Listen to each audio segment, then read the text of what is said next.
Sa akin talaga niya ni Marcelina. Grabe, Iboto niyo ako. Nakakala ko yung kanyang Aray ko. iniwanan siya yata dyan ni Pau Pau. Iniwanan kasi. Kasi nasabi na ulit si Pau Pau eh. Tapos inilipat niya lang po dito. So, Kating-kating na naman. ayan po yung... Di na talaga. Sabi niya nga... Ay, tita, dito mo na lang siya itira sa ilalim ng bahay. For your information, Marcia, wala akong natanggap na sponsor galing sa mga sponsor para pagawa ko yung pinagkiyutan ninyo kahit ni Pau Pau. Wala akong natanggap dyan. Ang may natanggap lang ako dito sa unang pabahay na 70,000. Yun lang. Na kulang, laki ng kulang pa. Sa lang yun. Sa labor lang yun. Pero ako na ang nagpatuloy.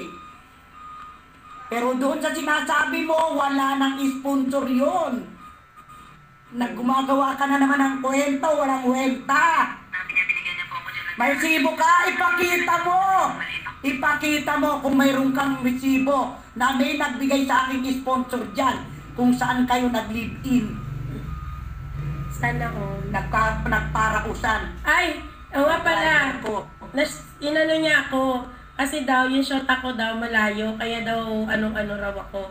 Oy, Mas Ria, kahit malayo kami ni PLC, ang tiwala namin sa isa nandoon. Oo, ako naman. Tapos sasabihin mo, ako hindi pinaglaban. Bakit? May alam kayo sa buhay ko? Awawa naman kayo.